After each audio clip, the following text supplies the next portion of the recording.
Wow, effort yang sangat besar untuk bisa hadir ke tempat ini, betul ya? Kiri kanan itu sudah mulai padat.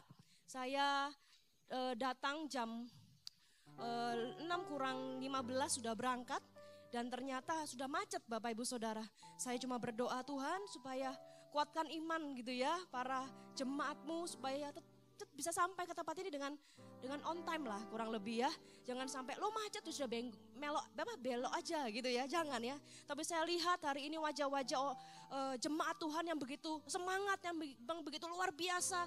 Mau badai, mau macet gitu ya, semuanya diterjang sampai di tempat ini. Kasih tepuk tangan buat Anda dan juga buat Tuhan. Wow, luar biasa ya, luar biasa. Bapak Ibu Saudara, sepanjang minggu ini saya menyampaikan mengenai sikap hati menentukan mujizat. Kita tahu bahwa Tuhan itu pasti sediakan mujizat dalam kehidupan setiap kita, katakan amin. Kita saja manusia yang tidak sempurna, orang tua yang tidak sempurna, ingin memberi yang terbaik kepada orang-orang di sekitar kita, orang-orang kita sayang. Apalagi Tuhan Bapa kita yang sempurna. Dia bukannya tidak mau memberikan mujizat, dia bukannya tidak mau memberikan berkat, dia sudah menyiapkan, katakan menyiapkan. Berkat itu sudah disiapkan, tetapi datangnya berkat itu kepada kita itu tergantung sikap hati kita. Karena itu di awal tahun ini tidak hanya berbicara mengenai berkat dan berkat, tetapi bagaimana bahwa sikap hati kita itu menjadi pintu terbuka atau tidaknya berkat itu ada dalam kehidupan kita. Katakan amin. PowerPoint saya bisa di slide yang pertama. Di hari Sabtu kemarin bagaimana sikap hati yang seperti apa yang kita harus waspadai. Yang pertama kemarin adalah bahaya kesendirian. Yang tadi pagi bahaya kekecewaan, dan hari ini kita akan belajar bahaya ketakutan, dan yang nanti sore akan belajar bahaya tawar hati. Dan semua bahaya itu tidak kelihatan Bapak Ibu Saudara. Kalau bahaya di lalu lintas kita bisa pakai helm, kita bisa pakai sabuk secara fisik. Tetapi bahaya sikap hati yang tahu itu kita sendiri, yang tahu itu pribadi lepas pribadi. Karena itu Tuhan rindukan sesuatu yang tidak terlihat itu harus beres. Sehingga ketika kita masuk dalam awal tahun, Tuhan bisa menuntun kita lebih lagi, Tuhan bisa pakai kita lebih lagi, Tuhan ada penyertaan, Tuhan berikan penyertaan kepada kita lebih lagi. Sehingga mujizat demi mujizat itu kita terima di tahun ini. Katakan amin. Bapak Ibu Saudara, mari kita lihat sama-sama dalam 1 Raja-Raja 18. Kita akan lihat dulu ayatnya. Kisahnya mengenai Nabi Elia ini Bapak Ibu Saudara. 1 Raja-Raja ayatnya yang ke-18. 1 Raja-Raja 18 ayatnya yang ke-20. Elia di Gunung Karmel. Kita akan belajar sama-sama ya. Bapak Ibu Saudara, saya akan baca ayat yang ke-20. Bapak Ibu Saudara baca ayat yang ke-22 ya. Kita lompat satu ayat. Ahab mengirim orang ke seluruh Israel dan mengumpulkan nabi-nabi itu ke Gunung Karmel. Ayat yang ke-22.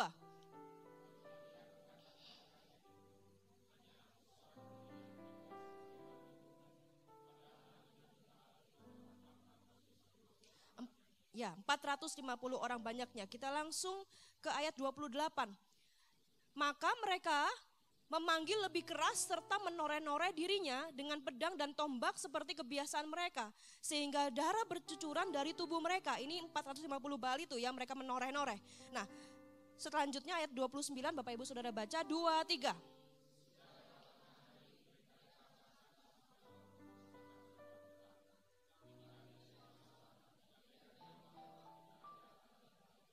Ketika Elia kepada seluruh rakyat itu, berkatalah Elia, datanglah mendekat kepadaku. Maka mendekatlah seluruh rakyat itu kepadanya, lalu ia memperbaiki mezbah Tuhan yang telah diruntuhkan itu. Kita langsung lompat ke ayat yang ke-37. Bapak Ibu Saudara, ini baca yang ke-38 ya. Jawablah aku ya Tuhan, jawablah aku, supaya bangsa ini mengetahui bahwa Engkaulah Allah ya Tuhan, dan Engkaulah yang membuat hati mereka tobat kembali. Ayat yang ke-38.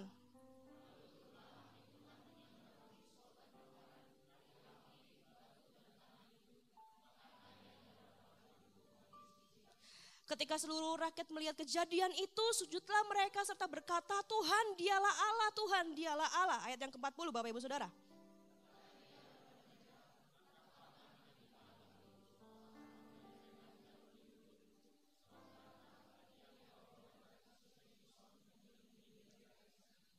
Amin. Kita lihat sepenggal cerita bagaimana Elia adalah seorang nabi. Nabi itu adalah seorang yang penyambung lidah antara Allah dengan umatnya.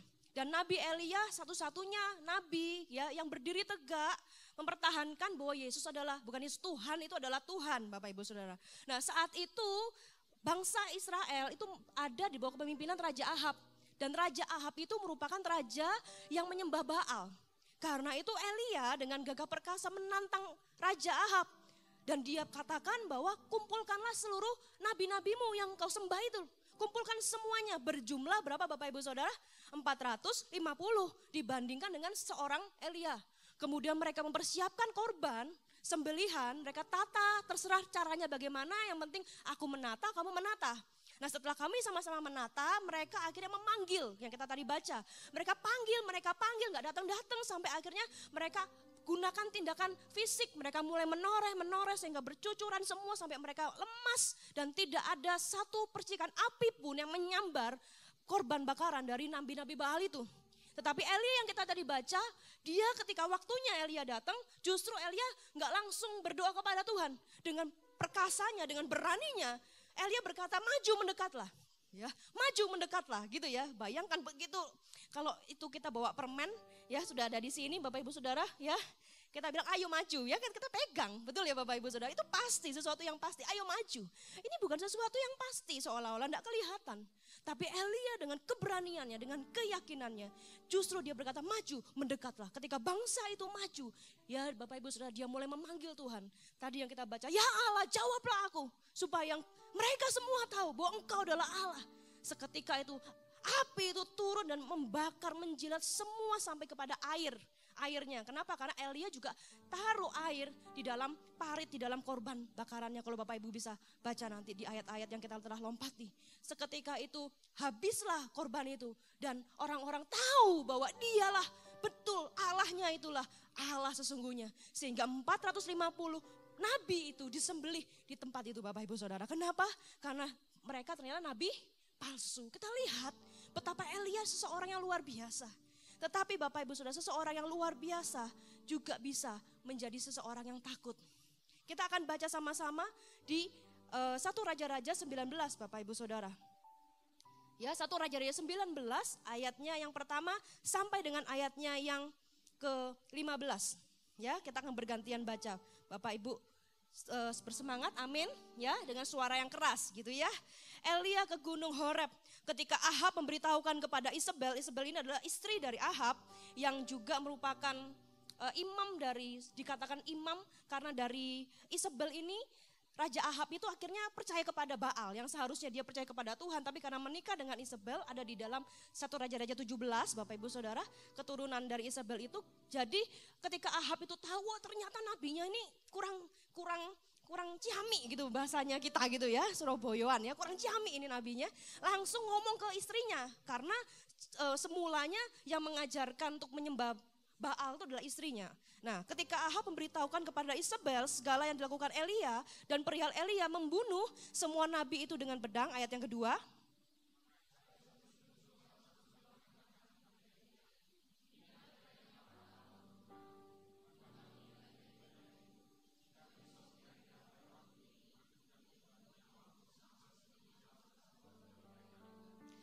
Maka takutlah ia, katakan takut. Nah, poin ini yang kita akan pelajari. Maka takutlah ia, lalu bangkit dan pergi menyelamatkan nyawanya. Dan setelah sampai ke Beersheba yang termasuk wilayah Yehuda, ia meninggalkan bujangnya di sana. Ayat yang keempat.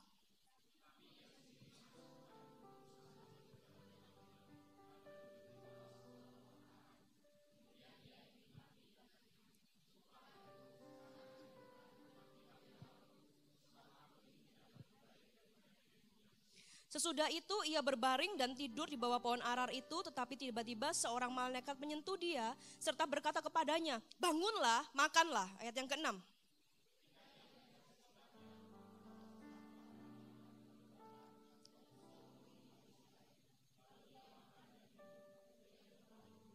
Tetapi malaikat Tuhan datang untuk kedua kalinya dan menyentuh dia serta berkata, bangunlah, makanlah, sebab kalau tidak perjalananmu nanti terlalu jauh bagimu. Ayat yang ke-8.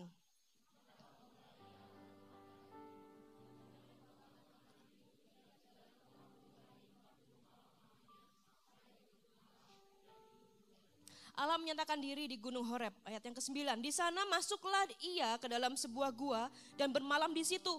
Maka firman Tuhan datang kepadanya demikian, apakah kerjamu di sini, hai Elia?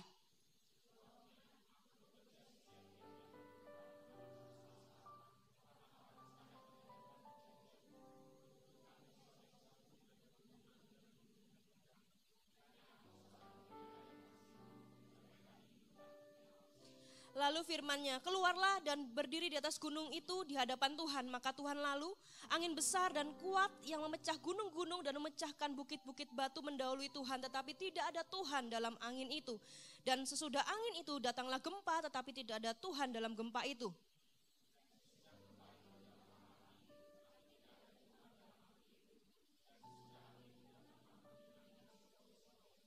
Segera sesudah Elia mendengarnya, ia menyelubungi mukanya dengan jubahnya lalu pergi keluar dan berdiri di pintu gua itu. Maka datanglah suara kepadanya yang berbunyi, apakah kerjamu di sini, hai Elia?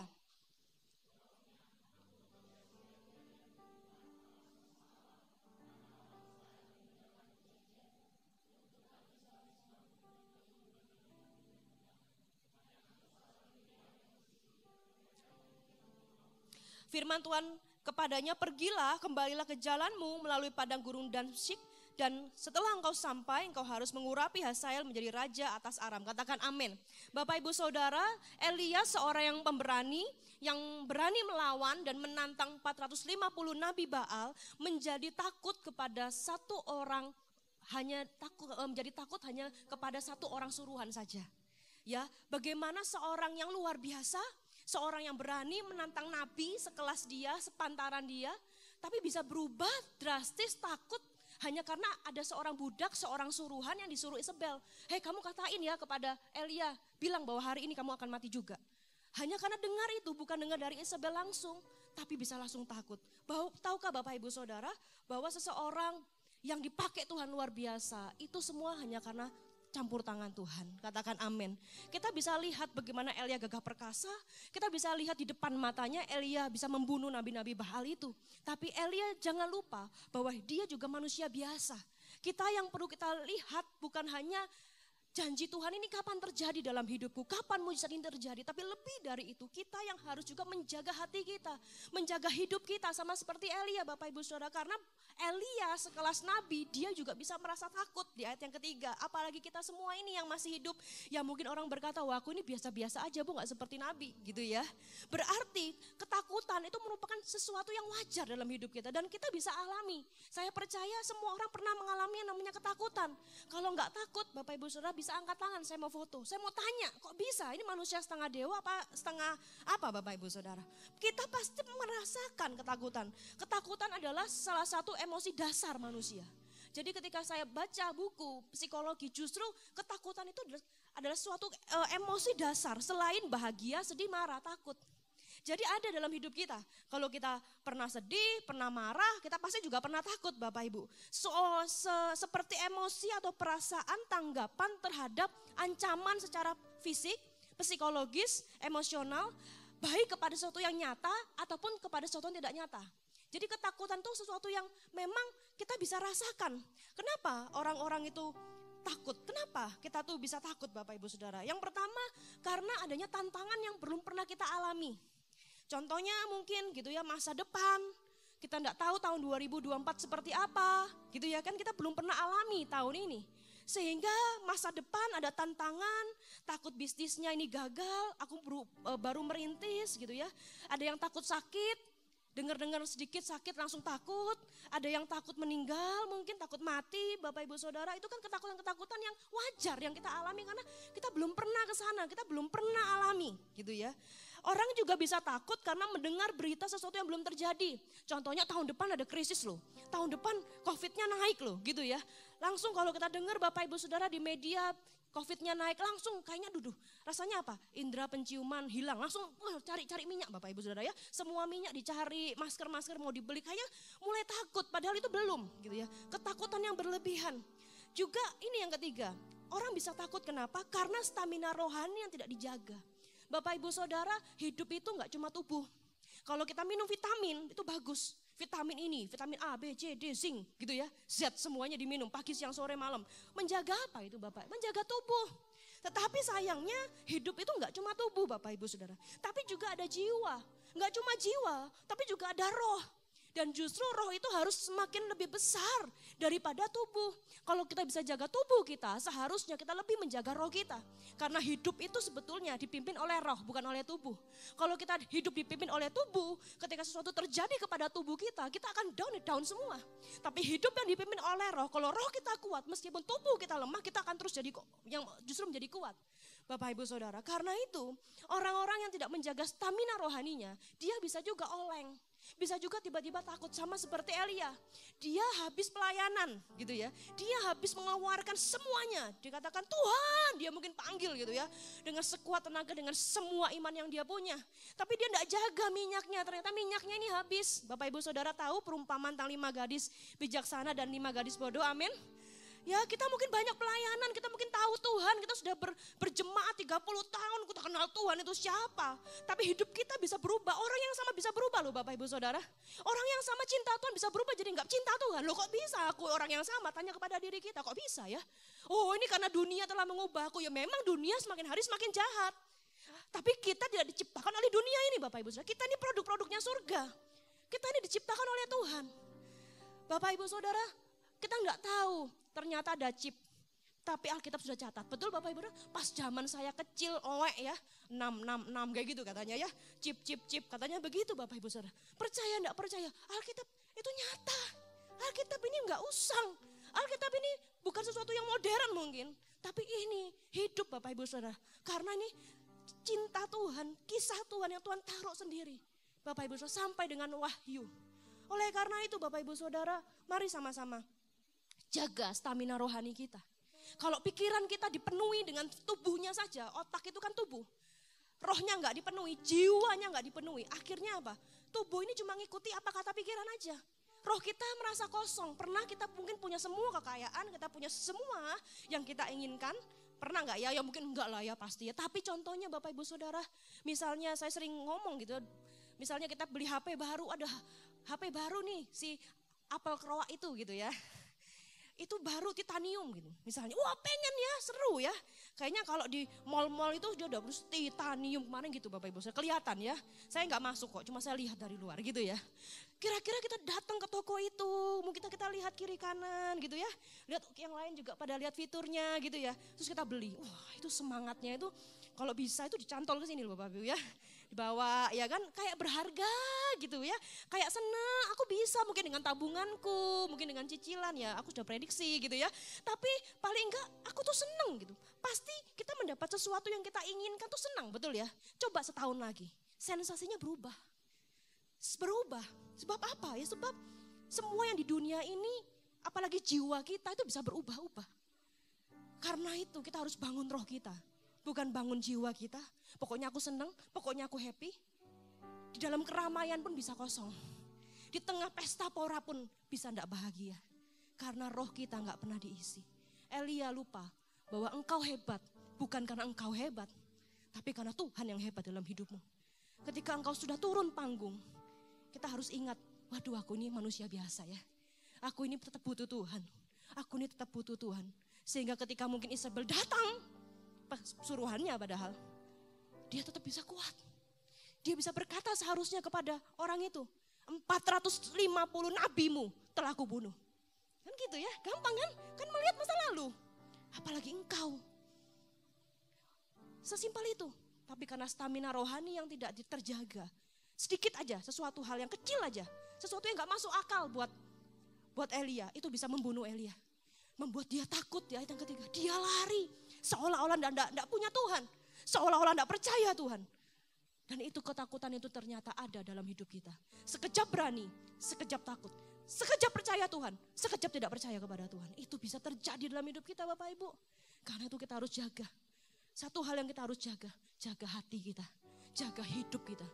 Jaga pemberian itu. Itu tidak bisa diambil lagi sama Tuhan. Tuhan telah kasih nyawanya. Dia tidak bisa paksa engkau. Kalau iblis itu membunuh, membinasakan. Tapi kalau Tuhan, dia tuh sayang seperti Bapa yang sayang anaknya. Dia tunggu kita untuk kita terus ada dalam stamina yang prima untuk kita bisa terus menghadapi tahun yang gak baik. Tahun yang semakin jahat, katanya dunia semakin jahat. Tapi kita keluar menjadi umat yang lebih dari pemenang. Katakan amin. Kasih tepuk tangan buat Tuhan Allah kita. Haleluya. Yes. Bapak Ibu Saudara, ketakutan itu sangat penting. Akibat dari ketakutan itu hilangnya kepercayaan diri. Nah itu Elia. Dia yang percaya tiba-tiba jadi melempem. Sama satu orang aja jadi takut. Orang yang takut itu enggak percaya diri. Itu pasti Bapak Ibu Saudara. Karena dia merasa sesuatu yang di depan tuh jauh lebih besar daripada dirinya. Sehingga ketakutan itu membunuh potensi yang besar dalam diri. Sekejap saja seorang pahlawan bisa merasa gagal dan lari. Sehingga dia mau mati. Cukuplah Tuhan, ambil nyawaku saja. Loh kan kamu kan gak nyambung ya. Kamu orang yang sama loh Elia. Gitu ya. Orang yang sama loh, orang yang gagah perkasa. Tapi karena takut saja, sedikit saja masuk takut saja. Seorang pahlawan menjadi seorang yang gagal. Dan orang yang akibat dari ketakutan adalah dia menjadi stuck atau dia menjadi berhenti Bapak Ibu Saudara. Dia menjadi orang yang berhenti di tempatnya. Padahal kita tahu bahwa kita itu berjalan terus. Ada yang mungkin aku punya masalah, ya Tuhan aku tak berhenti ini jam 11 kurang 5 gitu ya mungkin ya. Tuhan berhenti sebentar, tit gitu ya Bapak Ibu Saudara. Kalau misalnya nonton film, contohlah film-film kita bisa pause Bapak Ibu, betul ya? Bisa di rewind, bisa di mundur maju tergantung kita. Lagi masak kelewat, ya kan? Ditepetin gitu ya. Tapi yang namanya waktu hidup kita, mau Anda senang sedih, mau Anda terbeban, hidup akan terus berjalan. Hidup akan terus menua Bapak Ibu Saudara. Karena itu orang yang takut, dia itu stuck. Karena dia gak hadapi bebannya, dia gak hadapi tantangannya. Apa yang dia punya, dia gak hadapi sehingga dia tertinggal pasti dengan orang-orang. Seolah-olah mungkin santai aja, biasa-biasa aja. Tapi dia tidak tahu sesungguhnya dia itu tertinggal.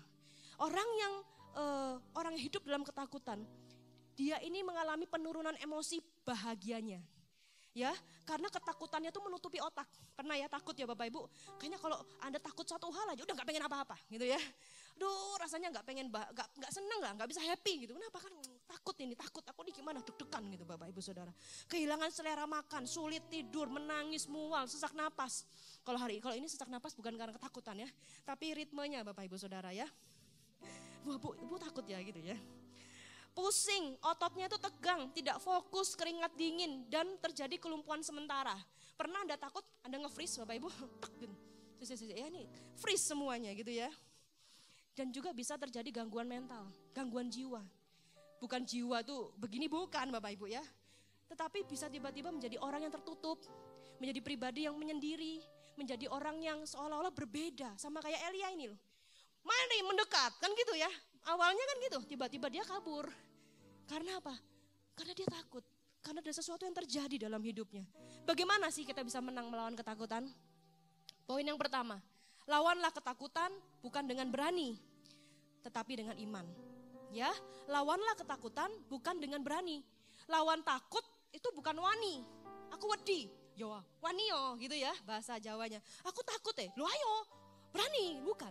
Tapi lawanlah takut bukan dengan berani tetapi dengan iman. Kita lihat sama-sama Bapak Ibu Saudara.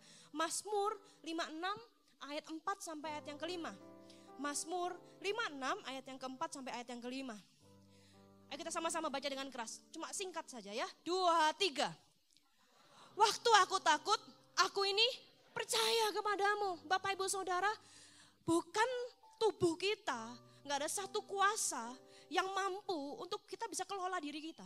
Sometimes kita juga gak bisa tahu kenapa aku ini jadi gini nih kenapa. Pernah Bapak Ibu Saudara, aku ini kok jadi orang yang marah ya.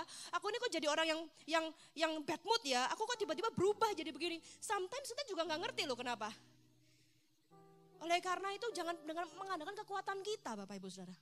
Tadi pun ketika saya duduk di situ, tiba-tiba saya tuh bilang gini, waktu aku takut, aku ini percaya kepadamu. Bapak Ibu Saudara, maju di depannya juga grogi loh ya ternyata ya. Bukan berarti, oh bu kan udah biasa bu, ya kelihatan ya. Kelihatannya seperti itu, tapi semua orang punya tantangan. Semua orang punya salib masing-masing.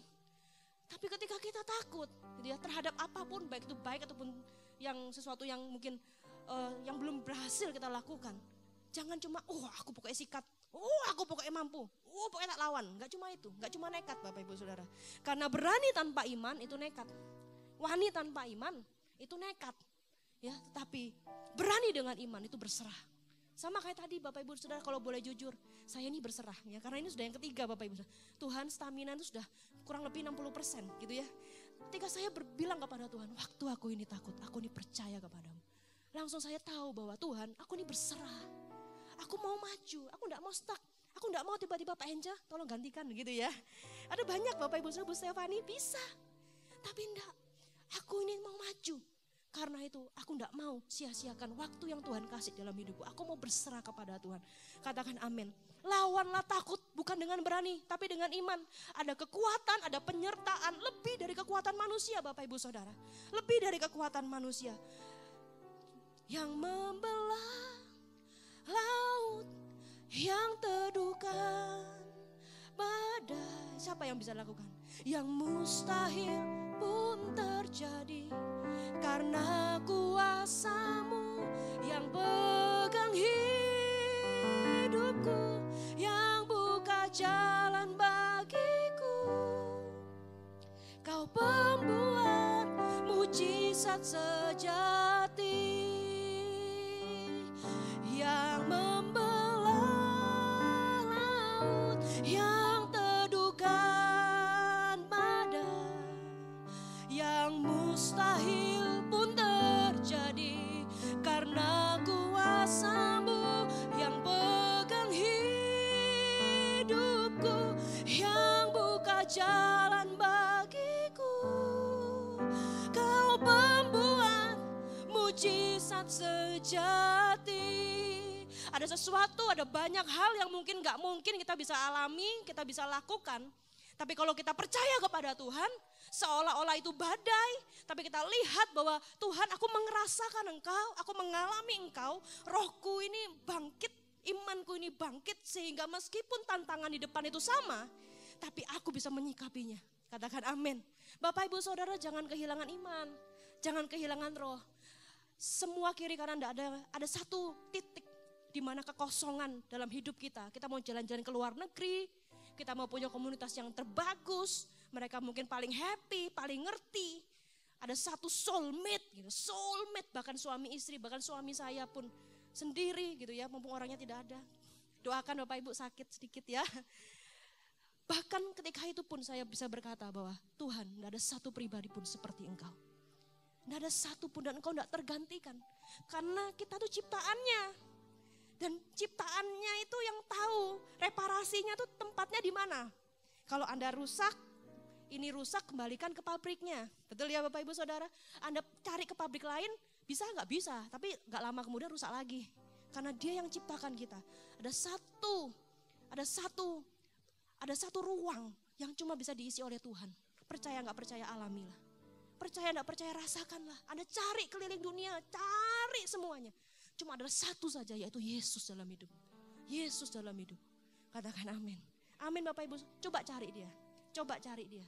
Kalau Anda masa sih, coba cari Dia. Coba cari. Engkau buka hatimu.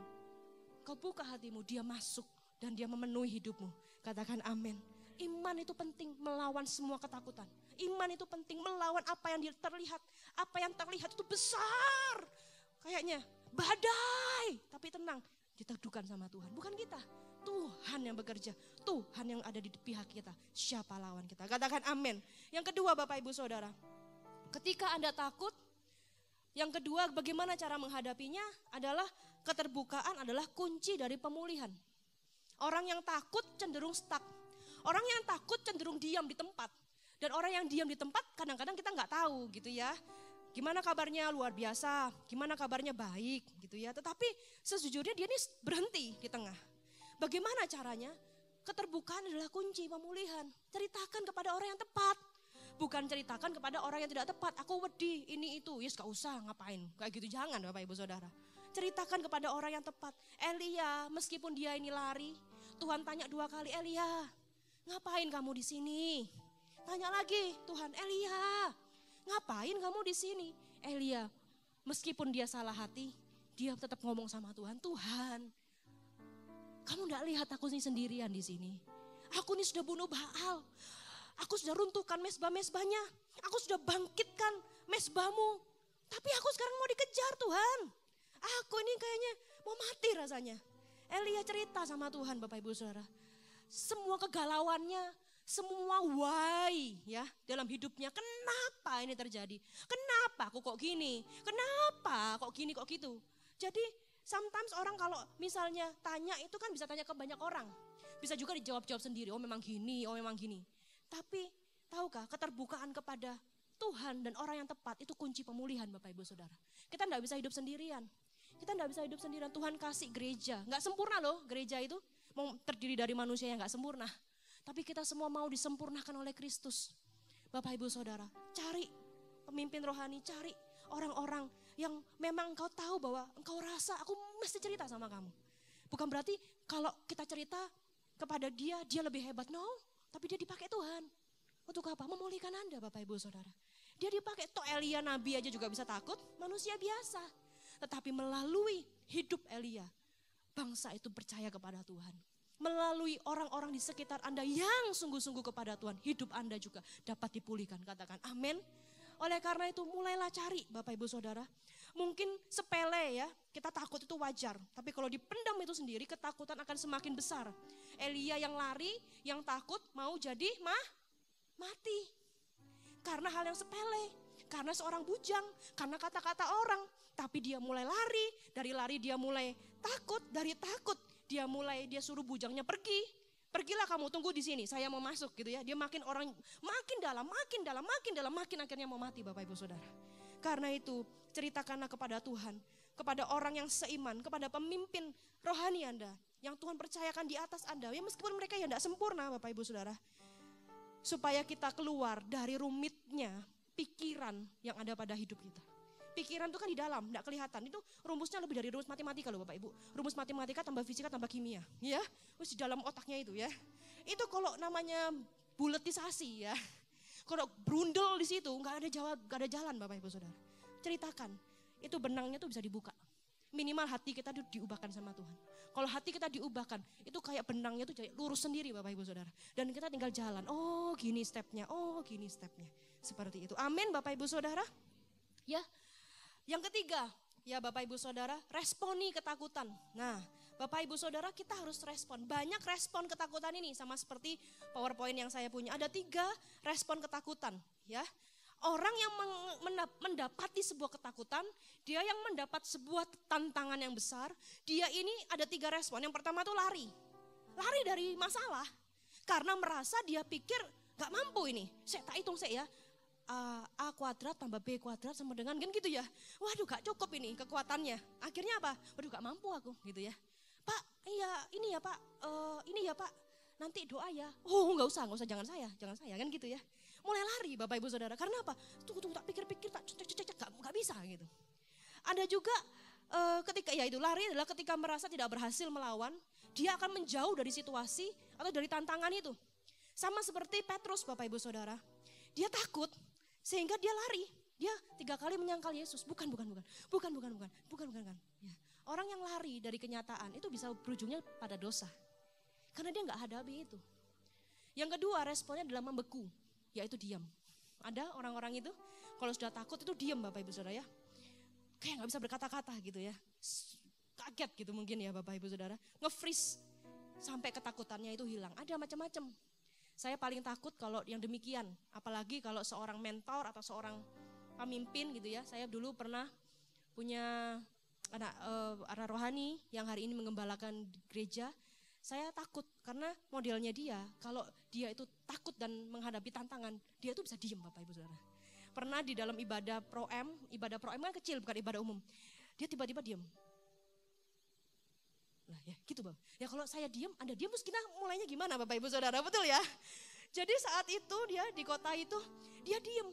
Ketika dia diem, kan freeze dia, kayak diem gitu. Kayaknya ada tantangan yang begitu besar gitu ya. Dia diem. Saya langsung gini-gini ke suami saya. Aduh Ki ayo dang cepet ini ya apa ini kan gitu ya. Karena saat kita diem dia juga diem. Kemudian waktu berjalan krik gitu Bapak Ibu. Itu SM bisa ngeprit Bapak Ibu Saudara. Lah kok gini gitu ya. Sampai saya tuh mimpi Bapak Ibu Saudara. Ketika saya mau pindah ke Malang. Saya tuh mimpi. Ketika itu dia sendirian gitu ya. Bukan dia sendirian. Dia tuh ada gak tahu dia sendirian atau gimana. Tapi dia tuh naik ke atas gitu ya. Dan dia tuh diem gitu. Saya tuh langsung nangis Bapak Ibu, bangun saya. Satu kata yang saya ucapkan sama dia bahwa ketika kamu itu gebleng gitu ya, Kamu enggak boleh diam. Ayo dibaca gitu ya. Dibaca. Siap. Gitu. Hari ini luar biasa Bapak Ibu Saudara ya. Semua orang ternyata punya prosesnya. Amin. Enggak semua langsung cling gitu hebat. Enggak. Semua orang dari enggak bisa, dari enggak tahu jadi tahu, dari tahu jadi mampu, jadi bisa Bapak Ibu Saudara, jadi excellent. Jadi setiap kita jangan berhenti di mil yang sekarang. Jangan pernah kita merasa cukup. Sebab tantangan itu enggak pernah cukup. Ada yang bisa menghentikan tantangan, ada yang bisa menghentikan dunia ini kan enggak bisa. Kita harus terus berjalan yang ketiga, kita harus terus melawan. Ya, bahasa ininya gini Bapak Ibu Saudara, itu fight gitu ya. Kita harus terus melawan dunia ini, kita harus terus melawan gitu Bapak Ibu. Harus fight, harus hadapi ketakutan yang kita punya. Yang kita alami harus dijalani.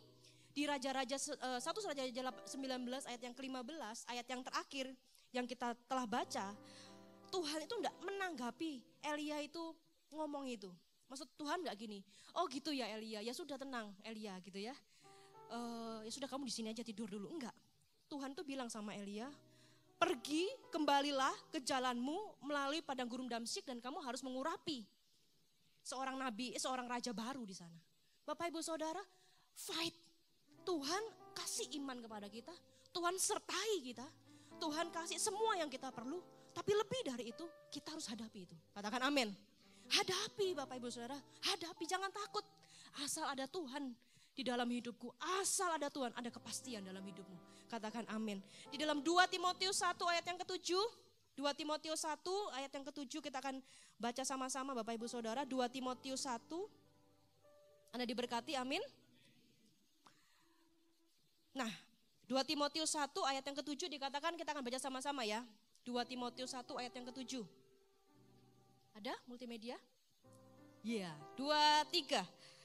Sebab Allah memberikan kepada kita bukan roh ketakutan, melainkan roh yang membangkitkan kekuatan, kasih, dan ketertiban. Jadi Tuhan itu enggak kasih kepada kita itu bukan roh ketakutan. Tuhan tuh kasih kepada kita roh yang membangkitkan kekuatan, kasih, dan ketertiban. Jadi Bapak Ibu Saudara, kalau engkau takut itu bukan dari Tuhan.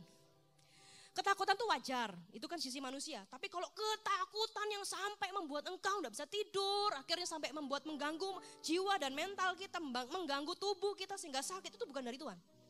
Hempaskan itu semua.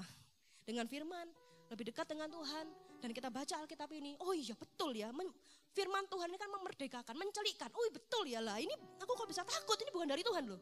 Karena kalau Tuhan taruh dalam hidupku adalah roh yang membangkitkan kekuatan. Justru sesuatu yang berbeda dari itu. Memberikan kasih dan ketertiban. Tertib hidup kita. Nggak ada pergolakan. Hidup kekristenan itu bukan soal boleh nggak boleh. Sebelum kita belajar mengenai aturan boleh nggak boleh, Bapak Ibu Saudara, kenali Tuhan dulu pribadi lepas pribadi. Kita ketemu mama kita, saya sama anak kita yang sama anak yang kecil, yang 5 tahun. Mi, boleh nggak permen? Enggak, boleh. Enggak, boleh kan cuma ya enggak, ya enggak. Tapi kalau sama anak saya yang umur 10 tahun, saya kasih itu lebih panjang. Gini loh Maverick, kalau kamu ini, kamu jadi seperti ini. Kalau kamu begini, kamu seperti ini. Mami bukannya melarang kamu, tapi ini loh, mami ini sayang sama kamu. Ini loh, hubungan ini Bapak Ibu Saudara, yang engkau perlu tahu. Jadi ketika kita kenal Tuhan dan melihat tantangan yang besar dalam hidupmu, bukan mengenai soal, aku kok gak disertai, aku kok gak dikasih mujizat, aku kok gak dibantu sama Tuhan. Bukan soal itu. Tapi kenali dulu pembuat mujizat itu. Kenali dulu, rasakan dulu, alami dulu. Ketika engkau bisa mengalami Tuhan, engkau bisa tahu maksud dan tujuannya dalam hidupmu. Semua yang salah dalam hidup kita itu dibetulkan sama Tuhan. Saya tuh orang yang pemarah loh Bapak Ibu. Oh ya Bu, kelihatan, jangan ya. Enggak kok Bapak Ibu. Saya orang yang tersenyum ya, tetap tersenyum. Tahukah, saya tuh orang yang cepat marah sebetulnya. Saya juga orang yang dominan sebetulnya. Tapi Tuhan tuh mengubah banyak dalam hidup saya. Banyak. Ketika ada gitu. Ya kan? Hempaskan gitu Bapak Ibu Saudara. Hempaskan gitu. Fani yang dulu dengan sekarang berbeda. Kenapa? Bukan karena suami mengubah, bukan karena orang tua mengubah. Manusia, tidak ada satupun manusia yang bisa mengubah manusia. Tidak ada. Bahkan ibu yang melahirkan kita pun gak bisa mengubah kita selain Tuhan. Dan kita mau mengubah diri kita. Asal kita mau aja ketemu Tuhan. Tuhan tuh sudah, ya ayo gitu. Kenapa? Karena dia sudah kasih hidupnya loh. Sudah mati di kayu salib Bapak Ibu Saudara. Oleh karena itu Bapak Ibu Saudara, bukan iya dan tidak. Tapi kita harus buka hati kita. Kenali dulu pribadinya. Hari ini saya nggak ngomong dia sudah baik, maverick, bukan. Tapi dia jadi bisa mengerti. Point of view mamanya ini loh. Point of view mamanya bukan ngomong iya dan tidak. Tapi gini ada konsekuensinya. Kamu harus tahu, hati mami nggak pernah, nggak mau ini dan nggak mau lah buat kamu sengsara tuh yang nggak mau. Tapi ini loh, begini, dan begini. Amin Bapak Ibu Saudara, hadapi yuk. Hadapi yuk ketakutan kita, hadapi yuk. Karena dia membangkitkan, roh yang membangkitkan kekuatan, memberi kasih dan ketertiban. Dan juga yang di Mazmur 138 ayat ketiga, cukup di multimedia saja. 138 ayat ketiga dikatakan, nih, pada hari aku berseru, ketika kita minta sama Tuhan, Engkau pun menjawab aku. Engkau menambahkan apa Bapak Ibu Saudara? Kekuatan dalam apa? Jiwa, bukan tubuh loh Bapak Ibu Saudara. Jiwa kita. Kenapa? Karena kalau kita berseru kepada Tuhan, roh kita ini nyala. Tit. Sinyal kita tuh tinggi Bapak Ibu. Kan kita berseru kepada Tuhan. Tapi kalau kita belum gak mau, wah Tuhan tuh apa, nggak usah ya kan sinyal loss gitu Bapak Ibu Saudara. Waktu aku berseru kepada Tuhan, roh kita tuh klik sama Tuhan. Engkau menambahkan kekuatan dalam jiwa. Kita tahu bahwa kekuatan kita itu bukan dari tubuh. Ada orang yang sakit kanker, bisa tetap bersemangat. Ada orang yang sakit kanker, tetap bisa melayani. Sampai akhirnya kita tahu, banyak kesaksian yang kita punya. Tapi ada orang yang sehat walafiat Bapak Ibu. Tapi bisa-bisanya juga down hidupnya. Padahal masih ada semua lengkap dalam hidupnya. Tuhan memberikan kekuatan untuk buat jiwa kita. Ketika kita klik sama Tuhan, sinyal kita penuh sama Tuhan. Ketika kita berseru kepada Tuhan. Amin. Amin Bapak Ibu Saudara.